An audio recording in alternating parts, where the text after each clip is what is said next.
ہیں جی قرض خواہ نہیں مل رہا۔ حفیظ اللہ صاحب دبئی سے پوچھتے ہیں، میرے ایک دوست کے پاس کسی کے پیسے تھے، اس کا جھگڑا ہوا تھا اس کے ساتھ، تو اس نے اس کے پیسے واپس نہیں کیے،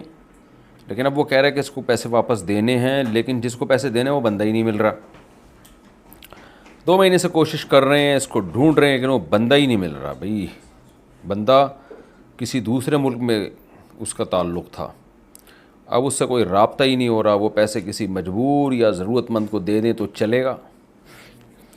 دیکھیں چلے گا نہیں، دوڑے گا۔ پہلی بات تو یہ کہ آپ نے اصل تک،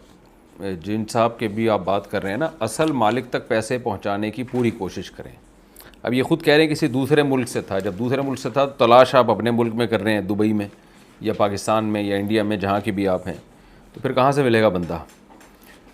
تو جس ملک کا ہے اس ملک میں معلومات لیں، اور یعنی جس حد تک ممکن ہو، پھر بھی نہیں ملتا، نا امید ہو جاتے ہیں، تو اس کی طرف سے صدقہ کر دیں، لیکن خوب سمجھ لیں کہ پھر جب وہ ملے گا تو پھر دوبارہ پیسے دینے پڑیں گے اس کو، تو اس لیے یا تو صدقہ کر دیں یا کوئی ایسی چیز خرید کے لاکر میں ڈال دیں، یا تو امانت کے طور پہ اس پہ چٹھ لکھ دیں، بھائی یہ فلاں کی امانت ہے،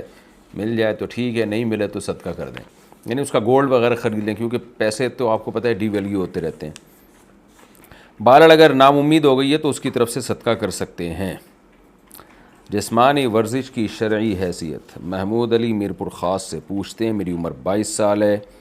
اور اللہ کے فضل سے میں نے 8 سالہ درس نظامی کا عالم کا کورس کر لیا ہے۔ مسئلہ یہ ہے کہ میں شام کے وقت ذہن فریش کرنے اور جسمانی ورزش کے لیے کرکٹ کھیلنے جاتا ہوں،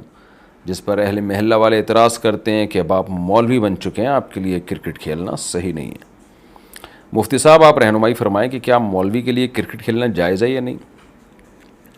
مولوی کے لیے جیسے صحت کو مینٹین رکھنے کے لیے کھانا کھانا جائز ہے، پانی پینا جائز ہے، سونا جائز ہے، تو کھیلنا بھی جائز ہے۔ مولوی کا بھی تو وہی 2 ہاتھ اور 2 پاؤں اور 2 ٹانگیں اور معدہ ہوتا ہے نا، وہی اس کے صحت کے مینٹین رکھنے کے بھی اصول وہی ہیں جو ایک غیر مولوی کے ہیں، تو لہذا جتنی ضرورت اپنی صحت کو مینٹین رکھنے کی اور صحت بنانے کی غیر مولوی کو ہے، مولانا کو بھی ہے، اور دونوں کی میڈیکلی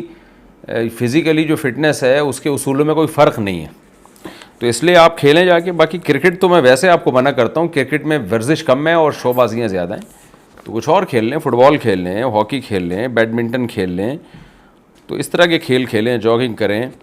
کرکٹ بھی کھیل سکتے ہیں لیکن نہ کھیلیں، کوئی دوسرا کھیل کھیلیں تو زیادہ اچھا ہے۔ باقی لوگوں کو بولنے دیں، لوگ جب آپ آڑے ترچھے ہو جائیں گے نا نہ کھیلنے کی وجہ سے، بیٹھے بیٹھے رہنے کی وجہ سے، کھائیں گے بیٹھیں گے کھائیں گے بیٹھیں گے، تو پھر آپ ہو جائیں گے آڑے ترچھے، پھر یوں آپ کا پیٹ نکلے گا اور مختلف قسم کی چیزیں نکلیں گی آپ کے باڈی سے، تو پھر دیکھنا لوگ کیا بولیں گے، یہ دیکھو یہ مولانا کی اپنی حالت دیکھو، یہ دوسروں کو نصیحت کرتے ہیں۔ تو لوگ نے تو ہر حالت میں بولنا ہے، تو آپ لوگوں کو چھوڑیں، آپ جو آپ کی عقل کہہ رہی ہے، جو شریعت کہہ رہی ہے اس کو فالو کریں۔ صحابہ کرام تو کھیلتے تھے،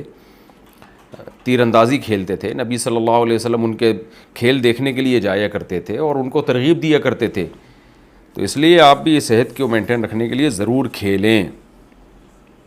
اس سے صحت بھی ٹھیک ہوتی ہے، کھیل سے انسان کا ذہن بھی فریش ہوتا ہے، خوش رہتا ہے وہ۔